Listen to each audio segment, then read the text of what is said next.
अस्सलाम वालेकुम नाज़रीन। प्रोग्राम आज मुबारक के साथ आज हमारे एक दोस्त हैं अब्दुल कयूम साहब स्वीडन से। वो जनाब बताएंगे पाकिस्तान के क्या हालात हैं और आने वाले दिनों में क्या देख रहे हैं। हुआ ये कि कल इनका एक मैसेज आया था, बड़ा अच्छा लगा इनसे बातचीत जब मैंने की, तो मैंने कहा क्यों ना आपको भी आज के प्रोग्राम में शामिल करें। चलेंगे स्वीडन। अस्सलाम वालेकुम सर। जी वालेकुम सलाम जनाब मुबारक साहब। मैं आपकी बातें आपके YouTube पे सुन के बहुत खुश हुआ हूँ और वाकई आप दयानतदारी के साथ जो आप एनालाइज कर रहे थे मैं उसको पूरा सपोर्ट करता हूँ। जी बहुत शुक्रिया सर आपका।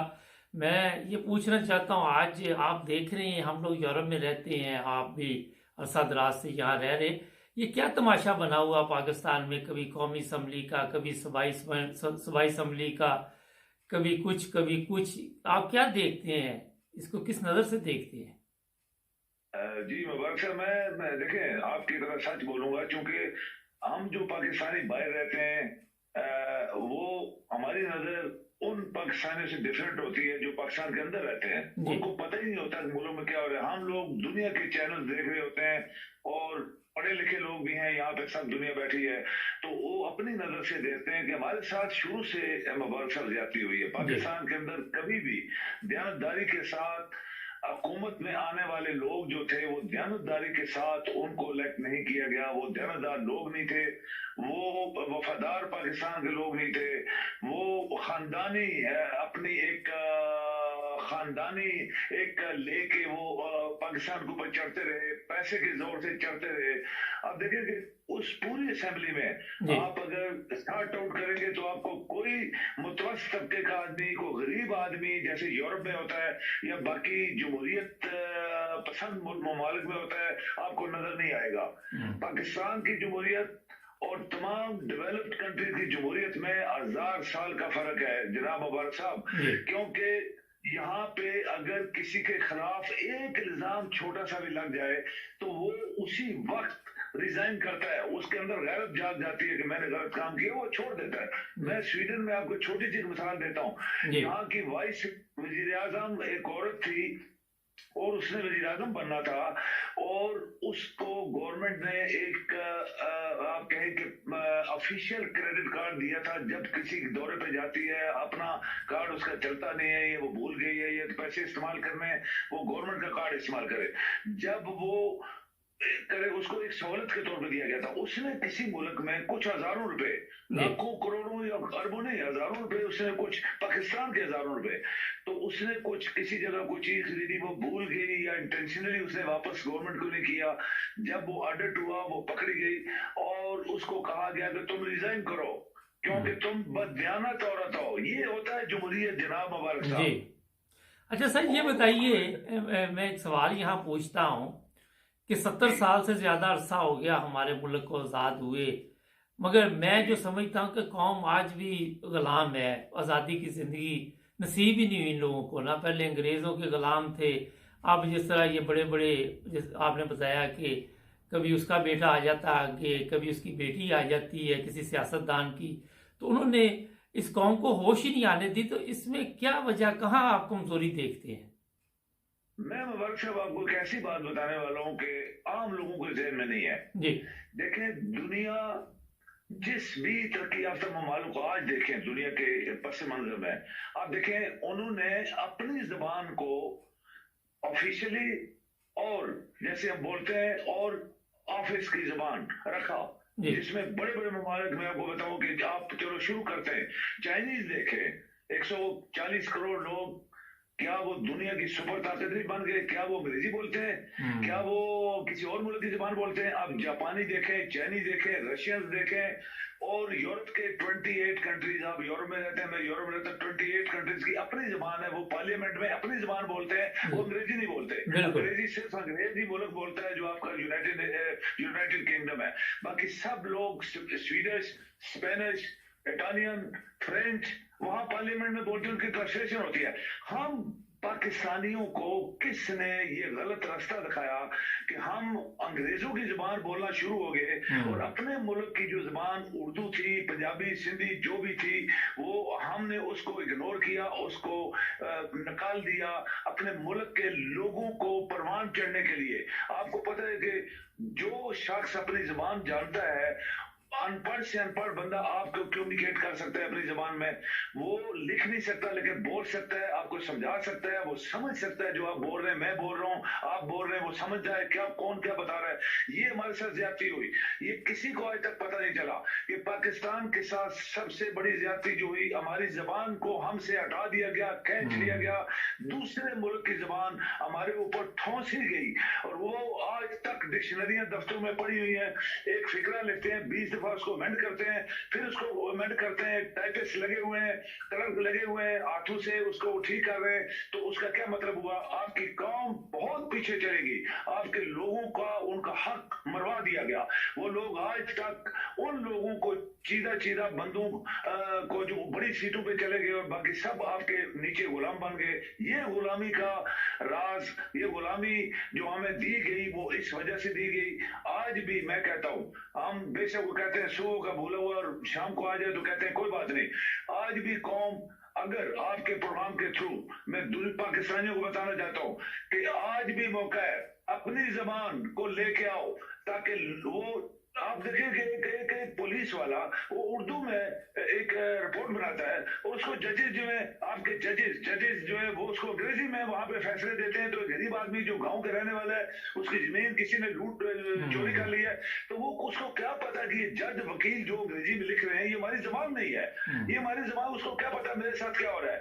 तो ये हमारे साथ जो सबसे बड़ी ज्यादती हुई है मुबारक साहब, ये पहली ज्यादती थी जो हमारे साथ हुई। नंबर 2, बड़े बड़े लोग जो अंग्रेजों के पुजारी थे, ये पिट्ठू थे, वो अंग्रेजी बोलने वाले थे, उन्होंने कब्जा कर लिया आपके मुल्क के ऊपर। वो कायदे आजम वाले साहब मेरी जेब में बहुत खोके क्या कहते हैं वो खोटे सिक्के हैं, ये वो खोटे सिक्के थे। उन्होंने कब्जा कर लिया आपके ऊपर, मुल्क के ऊपर, अदानों के ऊपर, और आज भी वो हावी हैं, उनके पास पैसा है और पैसे से वो इलेक्शन लेते हैं। झूठ, फ्रॉड, बेईमानी, मुनाफिकुना, नालायकी, मुल्क के दुश्मन, ये वो लोग हैं जो आपके आज पार्लियामेंट में बैठे हुए हैं और वो पैसे के जोर से आए। आपका कोई मुतवस्सित का आदमी, कोई गरीब आदमी पार्लियामेंट में बताए कितने लोग हैं, किसी भी परसेंटेज से हिसाब लगा लिया। यहाँ यूरोप में क्या है, इनके जो प्रेसिडेंट बने हैं, देखें हिस्ट्री देखें, इनके बड़े बड़े लोग जो थे सब गरीब लोग थे। आप यूरोप में, अमेरिका में जहां भी देखें, जो बड़े बड़े आज दुनिया के बिजनेसमैन हैं या बड़े बड़े पोजीशन, सब गरीब लोग थे। फ्रांस का सदर जो था वो बर्तन वहां पे अमेरिका में धोता रहा, स्टूडेंट था। और भी ये पाकिस्तान में नहीं है। पाकिस्तान में अगर कोई झाड़ू मारता है गुर्बत की वजह से तो उसको हम किस नाम से पुकारते हैं? अगर कोई गरीब आदमी कोई और काम करता है तो उसको किस नाम से हम पुकारते हैं? और नाम हमने अपने मुल्क का रखा हुआ है इस्लामिक रिपब्लिक ऑफ पाकिस्तान। ये इस्लाम की तौहीन है, ये अल्लाह ताला के साथ टक्कर है बहुत बड़ी कि हम इंसान को पहले तो इंसान ही नहीं समझते, फिर वो जो काम गुर्बत, अगर वो पढ़ा लिखा नहीं है, वो झाड़ू मारेगा, किसी की मजदूरी करेगा, खेतों में काम करेगा, तो उसको हमने जो नाम दिए हुए हैं इस्लामिक रिपब्लिक ऑफ पाकिस्तान के अंदर, वो इस्लाम की तौहीन है, वो अल्लाह ताला के साथ डायरेक्ट टक्कर है, जिसकी वजह से आज पाकिस्तान तरक्की नहीं कर पाया। आप, मैं, सब यूरोप में बैठे हैं, यहाँ पे देखें मुबारक साहब, मैं दानादारी से आपको बता रहा हूँ, आज तक मुझसे किसी ने नहीं पूछा कि तुम्हारा दीन क्या है। आज तक नहीं पूछा मुझे किसी ने नहीं बोला तुम पाकिस्तान के हो, ठीक है, हाँ यस ओके पाकिस्तान के, बस इससे आगे कोई अल्फाज नहीं। पाकिस्तान के अंदर क्या हो रहा है? पाकिस्तान के अंदर ये जो लोग हैं जो तमाशा कर रहे हैं दुनिया में, ये हमारा मुंह काला कर रहे हैं। जमहूरियत पाकिस्तान के अंदर नहीं है। जमहूरियत जो यहाँ यूरोप में है, आपको मैंने छोटी सी मिसाल दी थी, आपके सामने मैं दूसरी मिसाल देता हूं कि आइसलैंड के वजीर आजम पनामा केस में उसका सिर्फ नाम आया था, कोई कंपनी थी उसकी प्राइवेट, उसी रात को रिजाइन कर गया था। यही पनामा वाले, ये नवाज शरीफ, ये बड़े बड़े लोग खरबों पाकिस्तान का खा के मुजरम, और फिर इनको पाकिस्तान की सुप्रीम कोर्ट जजेस ने सपोर्ट किया और रात को 12 बजे वो उठ के दौड़े सुप्रीम कोर्ट की तरफ। क्यों? क्या बाकी लोग जो पाकिस्तान के गरीब लोग हैं उनका कभी आपने ऐसा सोचा है? मासूम बच्चियों की इज्जतें लूट के उनको कूड़ा बना के खेतों में फेंका गया। आज तक सुप्रीम कोर्ट के जज या पाकिस्तान के जजेस ने कुछ फैसले दिए हैं? नहीं, उनको गैरत नहीं आती। वो बड़े लोग हैं भाई, पाकिस्तान के सारे रिसोर्सेज ये बड़े बड़े लोग इस्तेमाल कर रहे हैं। पाकिस्तान क्यों गरीब है? पाकिस्तान का पैसा गरीबों तक नहीं जा रहा। आप गांव में देखें मुबारक साहब, आप पाकिस्तान के गांव में देखें, इतनी गुर्बत है कि आपको आंसू आ जाएंगे जब वो देखेंगे उन लोगों की असलियत। तो क्या वो पाकिस्तानी नहीं है? क्या वो मुसलमान नहीं है? क्या वो उस मुल्क के रहने वाले नहीं है? जब पाकिस्तान बना वो उसी जगह रह रहे थे। 100 बंदे हैं, 200 बंदे हैं, इन्होंने जो पाकिस्तान का खून निचोड़ा हुआ है, तो कौन इसके खिलाफ बोल रहा है? अच्छा सर, ये बताइए, ये बड़ी जबरदस्त बातें आपने की, सुप्रीम कोर्ट की बात आपने की। दुनिया में पहला सुप्रीम कोर्ट देखा है जो 2 घंटे पहले ही खोल के बैठ गए कि वो अभी थोड़ी देर में तौहीन अदालत होने वाली है। तो इनको क्या फिक्र पड़ी हुई थी? ये आपके ख्याल में जो सुप्रीम कोर्ट इस तरह के फैसले करती है पार्लियामेंट के, इनको हक हासिल है इन चीजों का?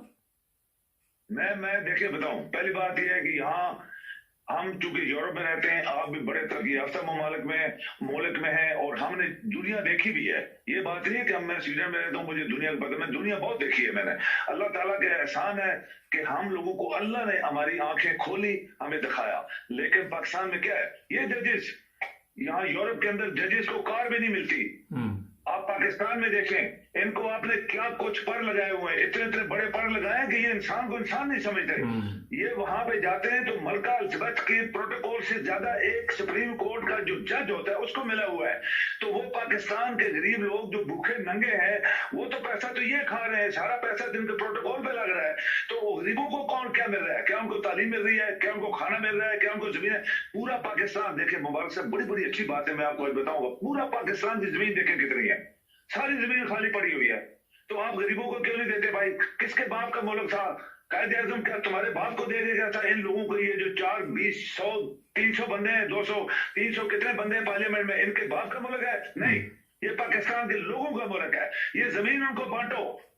चाइनीज छतों के ऊपर भी सब्जियां उगा के अपने मुल्क को ऊंचा कर रहे हैं। चाइनीज जंगलों को भी आबाद करके अपने मुल्क का नाम पैदा कर रहे हैं। और चाइनीज, उन्होंने 80 करोड़ लोगों को गुर्बत से उठा के सुपर ताकत के लेवल के ऊपर लेके आ गए हैं। तो पाकिस्तान में जो हम कहते हैं इस्लामी मुल्क, इस्लामी मुल्क क्या है भाई? इस्लाम तो उसके अंदर है नहीं है। वहां पे मुल्ला जो है, ये मुल्लाइज्म जो पाकिस्तान के अंदर चल रही है, ये मुल्लाइज्म, नालायक, जाहिल, अनपढ़ लोग हमारे ऊपर हावी हो गए हैं। ये दाढ़े बड़े बड़े लंबे रख के 6-6 गज चोगे पहन के और ऊपर पगे बांध के लोगों को बेवकूफ बना रहे हैं। तो ये इन लोगों ने इस्लाम को तो किया खराब। इस्लाम ये नहीं है, इस्लाम का मतलब है सब दुनिया बराबर है। कोई चौधरी, राजा, शेख, पीर साहब ऊंचा नीचा नहीं है। अल्लाह ताला ने सब इंसानों को बराबर किया है। उनका सजा जजा अल्लाह देने वाला है, बंदा नहीं दे सकता। जो गलत काम करेगा उसको अल्लाह ही क़यामत वाले दिन देगा। कोई मुल्ला नहीं दे सकता, कोई चौधरी नहीं दे सकता, कोई और ठोस नहीं सकता कि तुम जो है वो जन्नत में, मैं जन्नत में जाऊंगा चूंकि मैं मुल्ला हूं, तो तू जो है वो जन्नत में नहीं जाएगा। ये किसी का फैसला नहीं है, सिर्फ अल्लाह ताला ने करना है। और वो कायनात को पैदा करने वाला है, हम सब उसके मोहताज हैं, उसके नीचे हैं, हमारी कोई पावर नहीं है। तो पाकिस्तान के अंदर ये हुआ है, पूरी जमीन खाली है पाकिस्तान की। आप देखें, नॉर्दर्न एरिया देखें, आप सिंध देखें, आप पंजाब के देखें, आप फ्रंटियर देखें। गरीबों को जमीन दो, 22 करोड़ क्या चीज है? आप उनको जमीन दो, वो खुद अपनी रोजी पैदा करेंगे, खुद उनके अंदर वो जो उनकी काबिलियत है उसके मुताबिक वो जो भी करेंगे। करो, जमीन दो ना। पाकिस्तान तुम्हारी जमीन नहीं है, पाकिस्तान पाकिस्तानियों की है, उनका हक उनको दो। पाकिस्तान को हक नहीं मिला, पाकिस्तान का गरीबों का खून निचोड़ा गया। आज भी उनको मजदूर, क्लर्क, चपरासी रखा हुआ है पाकिस्तान के अंदर। और कुछ चीदा चीदा खानदानों के लोग आपके ऊपर हावी हैं, और मुल्क की जबान को अंग्रेजी रखा गया इसीलिए कि ये लोग अंग्रेजी बोल के उनको रोक डाल के उनको नौकर चपरासी बना लेंगे और सारी जिंदगी हुकूमत करेंगे। आज यही लोग, वो आप देख लें पार्लियामेंट के, इनको कुरान पढ़ना नहीं आता। इनको कुरान क्या, इनको किसी सूरत का तर्जुमा भी नहीं आता। ये जो पार्लियामेंट में बैठे हुए हैं आपके सामने, वो रहमान मलक, वो कुल वल्लाह खत नहीं पढ़ सका था। वो एक मिनिस्टर ऑफ इंटीरियर बनाया हुआ था उसने, जरदारी ने। और इसी तरह ये जरदारी जो है, इससे पूछो कि तुम सिर्फ आयतल कुर्सी का तर्जुमा करके दिखा दो, या बाकी ये जो आपके ऊपर हावी है पाकिस्तान की ताकत के ऊपर, ये खानदान आवी हैं और इन्होंने पाकिस्तान के लोगों का खून निचोड़ा है। ये जमहूरियत जो यूरोप के अंदर है, पाकिस्तान 1000 साल उससे पीछे है। पाकिस्तान की अपनी जमहूरियत है, वहां पे गुंडे, वो तमाम गुंडे, बदयानत, हरामखोर, ये सारे लोग, मुल्ला भी इसके अंदर शामिल है। आप देखिए एक मुल्ला ने अपने खानदान के 20 बंदे वहां पे पार्लियामेंट के मेंबर बनाए हुए हैं। कोई सेनेट में बैठा हुआ है, कोई बेटा बैठा है, भाई बैठा है, भतीजे बैठे हैं, खुद बैठा हुआ है। इतनी बड़ी इस मुल्क के साथ ज्यादतियां हो रही हैं और खानदान, जरदारी खानदान, मियां खानदान, फलाना खानदान, ये सब लोग हमारे ऊपर हावी हैं। तो गरीबों को तो कुछ भी नहीं मिल रहा। तो ये चीजें जनाब मुबारक साहब, ये चीजें कौन किस टाइम हल करेगा? अच्छा ये बताइए सर, ये बड़ी ज़बरदस्त बात आपने की कि हर तरफ ये ख़ानदानों के ख़ानदान हुकूमत कर रहे हैं। ये बताइए कि जो हालात आज आप देख रहे हैं ये कैसे इकट्ठे हो गए साहब इमरान खान के ख़िलाफ़ कि 12 जमातों के लोग, सुप्रीम कोर्ट और भी इदारे इमरान खान के ख़िलाफ़ हो गए। इनको क्या नज़र आया? ये तो लोग एक दूसरे के दुश्मन थे। बिल्कुल, आपने मुबारक साहब ऐसी बिल्कुल जबरदस्त सवाल किया और मैं आपको इसका जबरदस्त जवाब दूंगा। देखें, ये जितने पहले हमारे साथ हुक्मरान रहे हैं, ये 30 साल तो जरदारी और ये पंजाब के मियाज जो है, मियाज, इन्होंने इस मुल्क को लूटा। उधर भाई बड़ा बैठा हुआ था सेंट्रल गवर्नमेंट में, छोटा भाई चीफ मिनिस्टर बन के, 12 करोड़ है पंजाब के लोग। आप पंजाब के जो गरीब तरीन गांव वहां देखे तो उनके पास आज भी सुई गैस नहीं है। मुबारक साहब, इतना बड़ा जुल्म है पाकिस्तान के साथ, इतना बड़ा जुल्म, उनके पास पानी नहीं है। वो पैदल चलते हैं, घड़े उठा के, उनकी औरतें मैंने देखा टीवी पे कि वो 5-5, 10-10 किलोमीटर नालों का पानी लेके पीती है। जो ये टर्रे मारते हैं वहां पे असेंबलियों में, एसी लगे हुए हैं और बाहर गवर्नमेंट की गाड़ियां खड़ी हैं और पुलिस उनको सलूट मार रही है। ये जुल्म हुआ है पाकिस्तान के साथ। पाकिस्तान, इमरान खान चूंकि दयानतदार बंदा था, इसने खुद 1 रुपया पाकिस्तान का नहीं खाया और इसलिए उनके जो अंदर उनकी जो दुश्मनी थी वो यही थी कि ये बंदा हमें माल नहीं खाने दे रहा। पहले तो माल खाते थे, वो तो चीफ मिनिस्टर, प्राइम मिनिस्टर, सदर, गवर्नर्स, ये सब मिनिस्टर्स, वो बंदे रखते ही वो थे अपने पार्टियों के जो करप्ट थे। अगर चीफ मिनिस्टर करप्ट है तो उसके सारे मिनिस्टर करप्ट हैं। अगर उसका भाई बड़ा वजीर आजम करप्ट है, नवाज शरीफ जो खरबों खा के बाद छुपा हुआ है, तो उसके मिनिस्टर, आपके गवर्नर देखें, उनके चीफ मिनिस्टर देखें, उनके बड़े बड़े मिनिस्टर सब करप्ट थे। आपके सामने इमरान ने उनको अदालतों तक खींचा। एक अकेला आदमी, अगर आपके इदारे सपोर्ट नहीं भी कर रहे थे, फिर भी उसने खींचने की कोशिश की और वो गंद जो छुपा हुआ था वो आपके सामने आ गया। ये तो कोई भी नहीं बचा। पीपल पार्टी के जितने गवर्नर थे, जितने उनके चीफ मिनिस्टर थे, जितने मिनिस्टर थे, किसी लेवल के मिनिस्टर, सबको पकड़ा। जब तो हम हैरान हो गए कि ये बंदा भी करप्ट था। तो ये सारी करप्शन का एक गैंग है, gang of corrupt people, mafia. Gang जो थी वो कैसे एक आदमी जो दयानतदार है, जो अपनी तरह पे रोटी खा रहा है और शलवार कमीज पहन रहा है, उसने कभी पैंट कोट टाई भी नहीं पहनी, और उस बंदे को कैसे वो जिंदा रहने देंगे, कैसे हुकूमत करने देंगे, जबकि उनको एक आना भी नहीं आ रहा वहां से। जैसे कल परसों मैं इमरान साहब को कभी मिला नहीं हो, कभी देखा नहीं है आमने सामने टीवी के ऊपर, लेकिन जो बात सच है, जैसे आपने कहा, आपकी बातें, इसी तरह मैं सच बोल रहा हूँ कि इमरान खान दयानतदार आदमी था। उसने, ये लोगों ने, ये बदयानत, ये करप्ट टोला, ये पाकिस्तान के हरामखोर लोग जिन्होंने पाकिस्तान के गरीबों का खून चूसा हुआ है 72 साल 75 साल से, ये कैसे बर्दाश्त कर सकते हैं कि ये बंदा हमारे ऊपर हावी हो जाए? अच्छा सर, ये बताइए कि अदालतों तक तो केस चले जाते हैं, मगर जो मेरा ज़ाती ख्याल है कि जब तक पाकिस्तान में इंसाफ नहीं होगा, सबसे पहले इंसाफ ज़रूरी है, जस्टिस, तो उस वक्त तक आप किसी को नहीं पकड़ सकते, क्योंकि अगर हर तरफ आपको चोर लटेरे नजर आएंगे, जिसके सामने पेश करना वो भी डाकू हो, जिसको पेश करना वो भी डाकू हो, तो ये कैसे हालात तब्दील होंगे? देखिए, मुबारक साहब, अर्ज ये है कि पहली बात यह है कि आपका सिस्टम, जो जस्टिस का सिस्टम है, वो बिल्कुल खोखले उसकी बुनियादें हैं। ये लोग जो आपके जस्टिस बनाए जाते हैं, ये सब सफारसी लोग हैं। ये आप इनके रिश्ते जोड़े हैं, इनके रिश्ते किसी चीफ मिनिस्टर के साथ, किसी मिनिस्टर के साथ, किसी जनरल के साथ, किसी के किस, यानी एक फैमिली के हिसाब से इनको तरक्की दी जाती है। तरक्की कौन देता है? वजीर आजम या सदर देता है। और सदर की क्या इंटरेस्ट होती है कि ये बंदा मेरे जो करप्शन है, मेरे जो फ्रॉड्स हैं, जो मैंने इस मुल्क को लूटा है, जो अवाम के साथ जाते हैं, क्योंकि ये छुपाएगा। तो आप इनके जो पर हैं, पहले आप इनके पर काटें, इनको असलियत दिखाएं। दुनिया के जजेस जो हम सपोर्ट, मैं कहता हूं यूरोप के जजेस, यूरोप की जमहूरियत, यूरोप के लोग बहुत ज्यादादार लोग हैं। आवाज चलेगी जरा, आप आवाज ठीक कर लें। देखिए जी, यहाँ पे बहुत ध्यानदारी के साथ जजेस काम करते हैं। कोई किसी का रिश्तेदार नहीं होता, वो पैदल आते हैं। मैं को मिसाल छोटी सी 1 सेकंड में देना चाहूंगा कि मैंने जज को देखा कि वो साइकिल पे आया, अपने कमरे में एंटर हुआ और वो जज की सीट पे बैठा।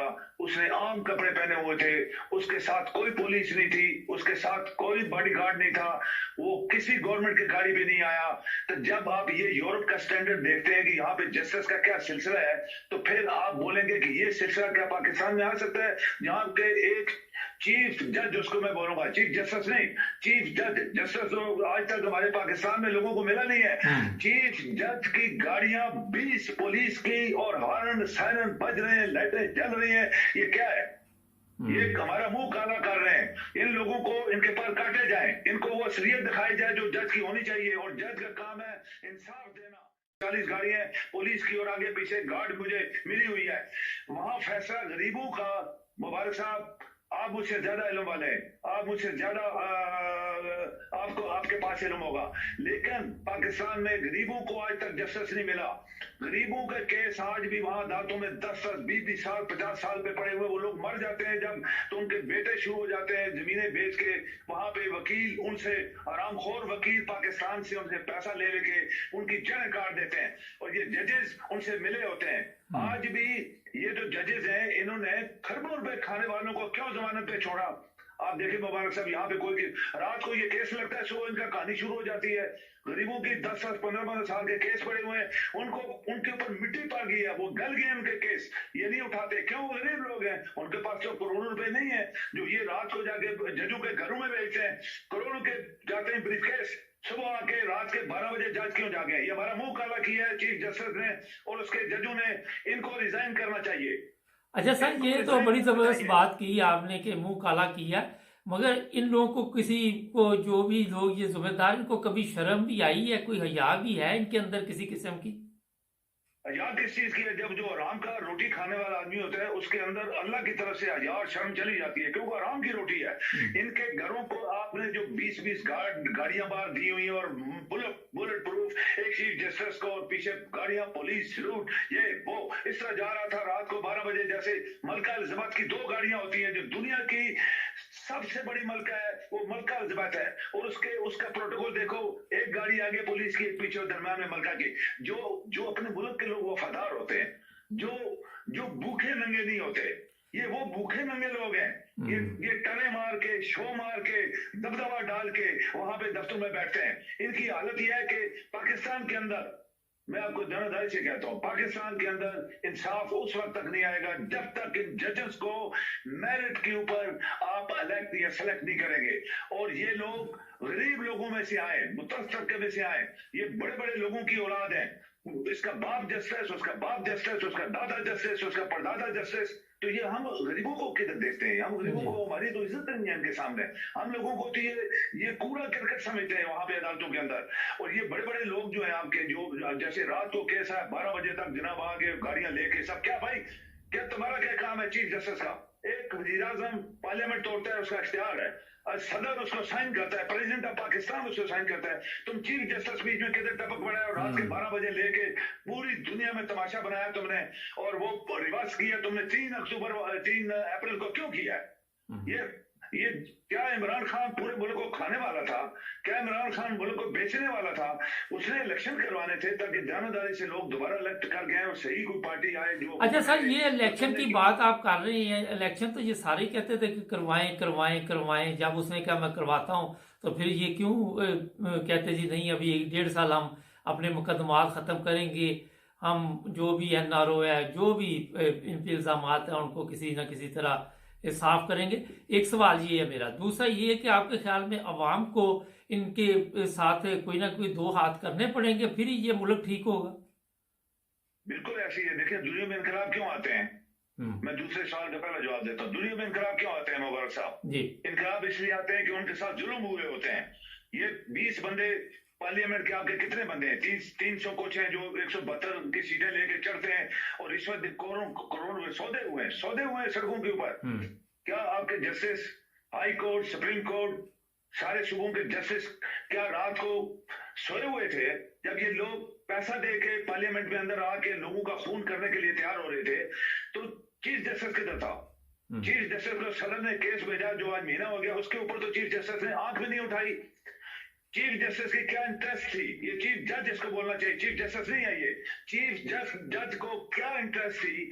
किसने इसको ये उस साजिश में शामिल हुआ कि रात के 12 बजे जनाब गाड़ी लेके वहां दफ्तर पहुंच गया और वो 5-6 जज इसके साथ मिले हुए थे। और इलेक्शन कमीशन देखो, जिसको इलेक्शन कमीशन कमिश्नर ने बनाया वो भी साथ पहुंच गया। ये 6 बंदे, इनको रिजाइन करना चाहिए यूरोप के स्टैंडर्ड के मुताबिक। ये लोग छोड़े हमारी सीटें, ये इस काबिल नहीं थे कि ये चीफ जज बने या वो 5 जजेस साथ लेके आया और चीफ इलेक्शन कमिश्नर जो था। इस सब लोगों को रिजाइन करना चाहिए और ऐसे लोगों को दोबारा कभी जज ना बनाए जो पब्लिक इंटरेस्ट को छोड़ के मखसूस अवाम, मखसूस लोगों की इंटरेस्ट को सुपीरियर समझ के उनका साथ देने के लिए रात के 12 बजे कभी किसी दुनिया की अदालत ने मुबारक साहब। जी बिल्कुल। अच्छा सर, ये बताइए कि आप भी अरसा दराज से देख रहे हैं पाकिस्तान की सियासत, सादक और अमीन का लफ्ज बड़ा इस्तेमाल किया जाता है, कोई आपको नजर आता है वहां बंदा सादक और अमीन? एक भी नहीं। ना तो जजेस आपके सादक अमीन है। अगर जजेस सादक अमीन होते तो खरबों खाने वालों को जमानत क्यों देते? ये वही लोग है ना। देखो जो 20 बंदे जिन्होंने पार्टी चेंज की इमरान खान से, उनका भी केस लगा हुआ है। वो तो रात को 12 बजे नहीं सुना गया कि ये इन्होंने अमानत में खयानत की है। ये वो जो इनका 63 के तहत पूरा नहीं उतरते। कोई भी नहीं है आपके पार्लियामेंट के अंदर, एक भी पार्लियामेंटेरियन ना तो ध्यानदार है, ना मुल्क का वफादार है, ना वो पढ़ा लिखा है, ना वो उनके अंदर कोई पॉलिटिशियंस या एक लीडर की क्वालिटी है। ये सब मौसमी बटेरे हैं। ये वो लोग हैं जिनके पास पैसा है, जबरदस्ती वोटें लेके और वोट पैसे के जोर से पार्लियामेंट में बैठे हुए हैं। अच्छा ये बताइए कि पाकिस्तान के आइन की किसी को समझ आ रही है? सुप्रीम कोर्ट को या पार्लियामेंट को या किसी बंदे को समझ है कि आइन क्या है पाकिस्तान का? पाकिस्तान का आइन किसने बनाया था? यही पाकिस्तान के लोगों ने बनाया ना।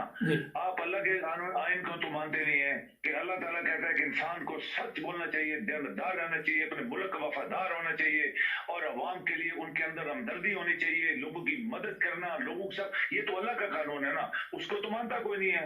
ये तो इंसानों ने बनाया, इंसानों ने कानून बनाए, अपने लिए बनाए। ये अमेंड भी अपने लिए करते हैं। जरदारी कानून सारा अमेंड करके पूरे सिंध की दौलत खा ली है। वो 18 तरमीम बना के पूरा पैसा उसके किसको पता नहीं है। अच्छा किसी इश्तिहारी मुजरिम को आपने सुना है कि उसके लिए सफारती पासपोर्ट जारी करने का ऐलान किया जाए? कभी दुनिया में सुनी ये बात आपने? सुना है? ये जो बात है ये गुंडागर्दी है ना। ये गुंडागर्दी पाकिस्तान के अंदर 75 साल से चल रही है। इसको कहते हैं गुंडागर्दी। सियासतदानों की गुंडागर्दी, इकोनॉमिकली गुंडागर्दी। तो यहाँ एक सवाल है सारे। देखिए मैं आपको बताऊं, मीडिया के अंदर मीर जाफर पैदा हुए हैं जो पाकिस्तान में, आपकी बात नहीं बता रहा। मीडिया की गुंडागर्दी, मजहबी गुंडागर्दी। ये जो मुल्ला, आपका एक मुल्ला जो है वो, उसका क्या काम है? पूरी दुनिया के ऊपर नाच रहे हैं और अपने उसने करप्शन कितनी की हुई है, उसके सारे भतीजे भाई सब एमएनए सेनेटर्स बनाए हुए। ये सबसे बड़ी गुंडागर्दी है, ये सबसे बड़ी बदज्ञानती है कि एक खानदान मुल्ला अपने खानदान के सब लोगों को पार्लियामेंट तक पहुंचा दिया। बंगले, कोठियां, कारें मुफ्त मिलेगी, मेडिकल मुफ्त मिलेगा। एक और बात मुबारक साहब मैं भूलना चाहूं, देखिए दुनिया में ऐसा नहीं होता कि आप किसी महकमे में जब जाते हैं, चाहे वो आप किसी भी महकमे में पाकिस्तान जब भर्ती होते हैं, तो आपको पहले मेडिकल, आपका जो वो मेडिकल करवाना पड़ता है कि आप क्या ज़हनी तौर पे, फिजिकली आप बिल्कुल फिट हैं इस नौकरी को करने के लिए। सियासतदान दुनिया की हजार बीमारियों के साथ, हजार बीमारियां लेके ये पैसे के जोर पे पार्लियामेंटेरियन बनते हैं, फिर वज़ीर-ए-आज़म, सदर, गवर्नर, चीफ मिनिस्टर बनते हैं और अपनी बीमारियों का इलाज पाकिस्तान के पैसे से करवाते हैं। आप देख लें कि जरदारी और नवाज शरीफ, उसकी पूरी फैमिली और बाकी जो लोग हैं, ये मुल्ला, ये सब लोग पाकिस्तान के पैसे खरबों रुपए लगा के दुनिया के अस्पतालों में ये इलाज करवाते हैं, जबकि पाकिस्तान के अंदर एक गरीब बच्ची, मैं आपको बताऊं, आपने भी वो केस पढ़ा होगा, लाहौर में एक बच्ची गरीब गांव की, उसकी आंखों में कोई तकलीफ थी, उसको, उसके पास पैसे नहीं थे, उसको किसी ने उसकी आंखें ठीक नहीं करवाई, डॉक्टर ने गलत इंजेक्शन लगाया, उसके आंखें बाल बन गए जैसे बाल होते हैं, और वो मर गई। यही चीफ मिनिस्टर शहबाज शरीफ, जो आज खरबों रुपए खा के वजीर आजम बन गया है पैसे के जोर से, और बददियानत और हरामखोर आदमी है दुनिया का, किसी जज ने, जो आपके जजेस हैं, ये चाहे वो सुप्रीम कोर्ट में बैठे हैं, चाहे छोटी अदालतों में बैठे हैं, चाहे हाई कोर्ट में बैठे हैं, किसी ने पकड़ा है इसको? क्या गरीब बच्ची, इतनी खूबसूरत बच्ची, उसके लिए आंखों का इलाज नहीं हो सका? तो ये तो अपने पेट में दर्द होता है तो आपके लंदन के अस्पतालों में बैठे होते हैं। जी बिल्कुल। अच्छा सर, टाइम खत्म हो गया प्रोग्राम का, फिर भी आपके साथ प्रोग्राम करते रहेंगे। बहुत शुक्रिया, आपने टाइम दिया। इंशाल्लाह राब्ता रहेगा आपके साथ। बहुत शुक्रिया। ओके, अल्लाह हाफिज। ओके जी, अल्लाह हाफिज। ये स्वीडन से हमारे दोस्त थे, मेरी मुलाकात नहीं इनसे हुई, जिस तरह मैंने शुरू में बताया था। बातें उनकी ज़बरदस्त है कि देखें आज यूरोप कहाँ पहुँच गया और हम कहाँ पे हैं। लोग तरक्की कर रहे हैं, हम पीछे को जा रहे हैं। लेकिन बात वही है नाज़रीन, जब तक इंसाफ नहीं मिलेगा, और इस्लाम ने भी अदल के बारे में बेशुमार मसाले भी हमारे सामने हैं और हुक्म भी दिया है, मगर अमल नहीं, हमारे किसी हुक्मरान ने अमल नहीं किया, किसी अदालत ने अमल नहीं किया, किसी ने ये कोशिश ही नहीं की कि हमारा अदालती निज़ाम बेहतर किया जाए। इनको पता होता है कि हमने जो गलत काम करने इन्हीं अदालतों में दोबारा पेश होना है। तो अगर हम इंसाफ की बात करेंगे तो कहीं हमारे लिए ये मसाइल ना पैदा हो जाए। हमारे चैनल को सब्सक्राइब करें, जिस तरह ये दोस्त आज प्रोग्राम कर रहे थे। अगर आप भी करना चाहें तो हम सबको मौका देंगे। जुड़े रहे हमारे साथ, मिलेंगे एक नए प्रोग्राम में। अल्लाह। आप देख रहे हैं इस वक्त nine brothers TV. Nine brothers TV ला रहा है अपने नाजरीन के लिए सियासत से जुड़ी हर खबर सबसे पहले, हर खबर हकीकत पर मबनी। हर रोज स्पेशल प्रोग्राम देखिए आज मुबारक जावेद के साथ, सिर्फ और सिर्फ नाइन ब्रदर्स टीवी इंटरनेशनल पर। नोट, इस चैनल का किसी भी मजहबी या सियासी जमात से कोई ताल्लुक नहीं। प्लीज हमारे चैनल को सब्सक्राइब जरूर करें। अगर आप अपने कारोबार की पब्लिसिटी करवाना चाहते हैं तो स्क्रीन पर दिए गए नंबर पर राब्ता करें 447459168308। अस्सलाम वालेकुम नाज़रीन, आज जर्मनी हैम्बर्ग से एक बहन हमारे साथ है। पाकिस्तान के हालात की वजह से जिस तरह लोग पाकिस्तान में परेशान हैं, इस तरह यूरोप में भी परेशान है। पूरी दुनिया में आप देख रहे हैं जलसे जुलूस निकल रहे हैं। तो मैंने सोचा क्यों ना एक ऐसा प्रोग्राम शुरू किया जाए जिसका नाम हो आपकी आवाज़, और उनसे भी पूछेंगे कि आप क्या हालात देख रहे हैं, किस नज़र से इमरान खान को देख रहे हैं। तो चलेंगे हैम्बर्ग, जर्मनी। अस्सलाम वालेकुम। अस्सलाम वालेकुम। जी वालेकुम सलाम। हाँ जी, मैंने कहा क्या देख रही हैं, क्या तमाशा चल रहा है हमारे मुल्क में, पाकिस्तान में, इससे आप भी परेशान हैं, कुछ सोच रहे हैं कि क्यों नहीं हालात ठीक हो रहे? हाँ जी, बिस्मिल्लाहिर्रहमानिर्रहीम। ये जो चैनल है जहाँ मैं पहली दफा अपनी बात बता रही हूँ, तो ये मेरे भाई का है। आप इसको भी सुने। इसमें जो भी वो बात करता है सच्चाई पे करता है, सच बोलता है। और जब भी कोई भी होते हैं तो बड़े मैं भी आराम से सुनती हूँ। तो आप भी प्लीज आप सुना करें इनका चैनल जो है। तो इसलिए कि जो भी सच्चाई होती है तो उसके चैनल्स पे हम मिलती है, उनकी खबरें जो होती हैं। जी बहुत शुक्रिया। सब कुछ सच पे होता है। अच्छा, इमरान खान को क्या देख रही हैं, क्या किस नजर से देख रहे हैं आप लोग? इमरान खान जो है, मैं समझती हूँ कि पाकिस्तान के लिए एक बहुत बड़ी अल्लाह ताला की नेमत है कि अल्लाह ताला ने उनको एक बड़ा सच्चा और अच्छा लीडर दिया है। और वो कहते हैं ना कि जब इंसान अच्छी चीज आती है तो उसका शुक्र अदा करना चाहिए कि फिर अल्लाह ताला वो जो होती है नेमतें वो छीन देता है। जी। तो इसी तरह पाकिस्तानियों को भी शुक्र अदा करना चाहिए कि अल्लाह ताला ने उनके लिए एक ऐसा लीडर चुना है कि जो बिल्कुल सच्चा, खरा और बिल्कुल वो बहुत अच्छा इंसान है।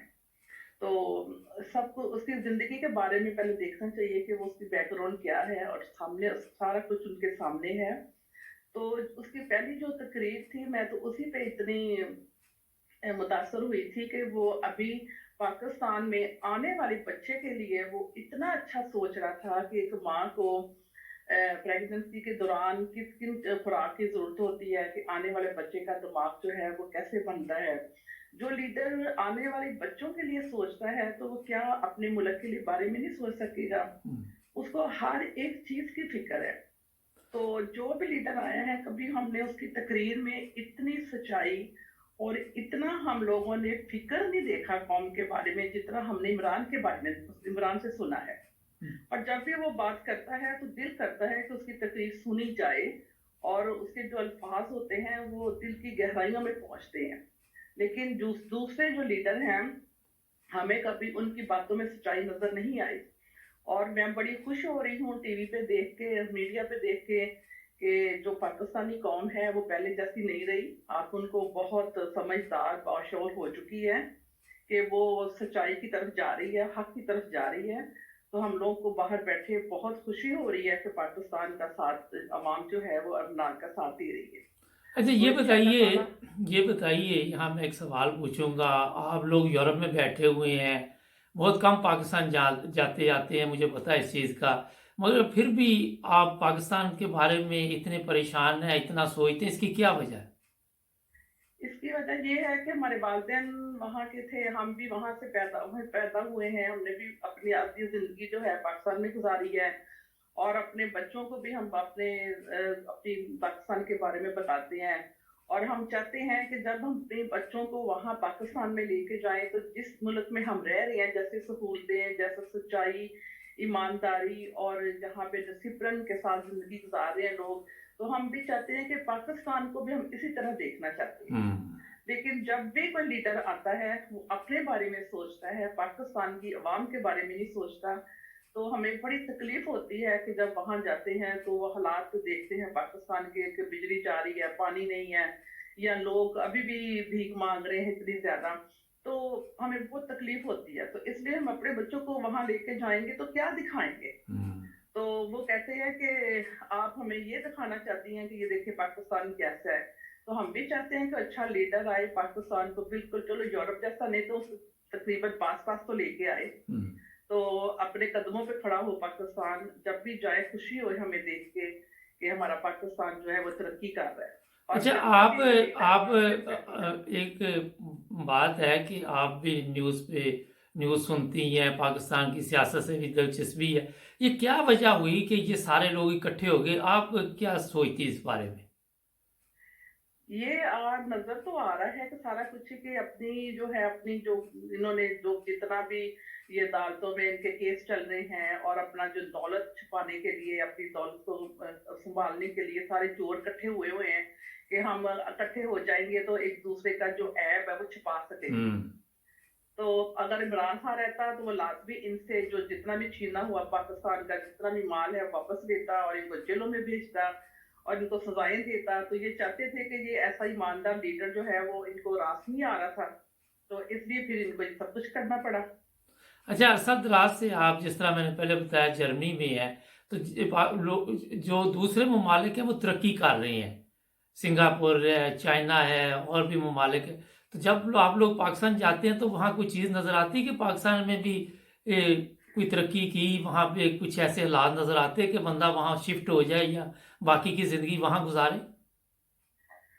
हाँ, हम लोग कहते हैं कि अगर अच्छा हो जाए सारा कुछ, सहूलतें वगैरह हो, यानी सबसे पहले तो ये है कि वहाँ का डिफेंस जो है इंसान को अपनी जिंदगी जो है वो महफूज नजर आनी चाहिए। वहाँ की पुलिस का इंतजाम, वहाँ का जो जितनी पुलिस है वो एक दूसरे का तहफ़्फ़ुज़ करे, अपनी जान माल का तहफ़्फ़ुज़ करे।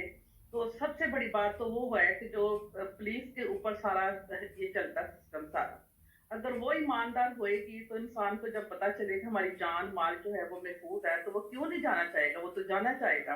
नहीं, ये तो आपकी सोच है, ये तो आपकी सोच है कि ऐसे हो जाए, मगर ऐसा कुछ नजर आया? आप 30 35 40 साल से आप लोग यूरोप में रह रहे हैं, कोई तब्दीली नजर आई जब आप लोग जाते हैं वहां पाकिस्तान? नहीं, पहले से बेहतर है, पहले से काफी बेहतर है। यानी कि ये नहीं है कि बिल्कुल नहीं है, काफी बेहतर है। जैसे रोड बहुत अच्छे हो गए हैं और उसके बाद ये है कि लोग पढ़ाई की तरफ तवज्जो हो रही लोगों की, और अब काफी यानी तादाद जो है वो स्कूलों में कॉलेजों में जाके तो उन्होंने अपने घर का माहौल अपना सारा कुछ बदला है, तो काफी बेहतर है। लेकिन ये है कि जो अच्छा लीडर बैठे आराम से वो अपना काम करें तो फिर ही आगे तरक्की हो सकती है ना।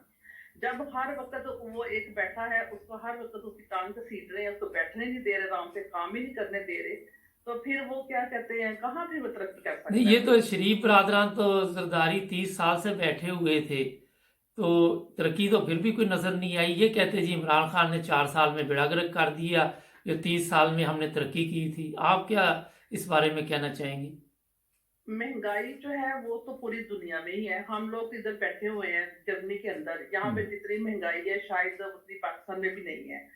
तो यहाँ पे भी हम लोग, लेकिन यहाँ पे कोई बाहर नहीं निकला, किसी ने गवर्नमेंट को नहीं नीचे कराया, कुछ भी नहीं किया, आराम से अपनी यानी कि इंसान अपनी जिंदगी गुजार रहे हैं।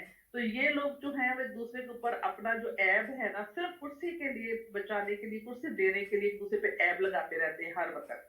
और मैं तो इतनी हैरान होती हूँ कि जब पाकिस्तानी अवाम को पता है कि ये लोग ठीक नहीं है, करप्ट किस्म के लोग हैं, तो फिर क्यों इनके जलसे, इनके बाइकआउट करें इनके साथ, इनके जलसे जुलूसों में ना जाए, इनसे इनके पास ना जाए, कि इनको पता चले कि ये वाकई ही सही लोग नहीं है ये वाले।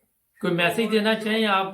टाइम खत्म हो रहा है, आखिर पे कोई मैसेज हमारे हाँ देखने जी, वालों मैं को? यही कहूंगी कि इंशाल्लाह ताला हम भी दुआगो हैं इमरान खान के लिए, जैसे भी सारी पाकिस्तानी कौम बाहर निकली हुई है, हमारी भी दुआएं, हमारा भी हम भी आप लोगों के साथ हैं। तो दुआ करते हैं कि इंशाल्लाह जल्द से जल्द ये जो बैठी हैं निकले और इमरान खान वापस आए। चले, बहुत और शुक्रिया इनको हम लोगों को नहीं मंजूर करना चाहते, एक्सेप्ट नहीं करना चाहते लोग। जी, बहुत शुक्रिया, आपने 9 ब्रदर्स टीवी इंटरनेशनल को टाइम दिया। ओके जी। नाजरीन, हैम्बर्ग से एक हमारी बहन थी, बड़ी अच्छी बातें की उन्होंने। देखें, इतने अरसे से ये लोग जहाँ रहते हैं, मगर वतन की मोहब्बत उनको फिर भी ये परेशान करती रहती कि हमारे हालात वहाँ पे क्यों नहीं ठीक हो रहे। अगर आप भी हमारे साथ कोई प्रोग्राम करना चाहिए, ज़रूरी नहीं कि आप इमरान खान के हक़ में बोलें, आप नवाज शरीफ, जरदारी, किसी के हक़ में भी प्रोग्राम करना चाहें तो रब्ता करें और बताएं कि उनकी खूबियाँ क्या हैं। ये प्रोग्राम जो आज से शुरू किया गया है, ये है आपकी आवाज़। इसमें हिस्सा ले, मैं पूरी दुनिया के जितने भी पाकिस्तानी दुनिया में रह रहे हैं, चाहे वो ख़वातीन हैं, मर्द हैं, बच्चियाँ हैं, बच्चे हैं, उनसे ये गुजारिश करूँगा कि अपने तासरात ज़रूर हमें बताएं। मैं स्पेशल प्रोग्राम ये लिया करूँगा और ख़ुद रब्ता कर लेंगे हम, जब आप हमें मैसेज लिखेंगे। हमारे चैनल को भी सब्सक्राइब करें, जुड़े रहें हमारे साथ, ताकि आपको हकीकत का पता चलता रहे कि आजकल दुनिया में क्या चल रहा है। मिलेंगे एक नए प्रोग्राम में, अपना ख्याल रखें। अल्लाह हाफ़िज़।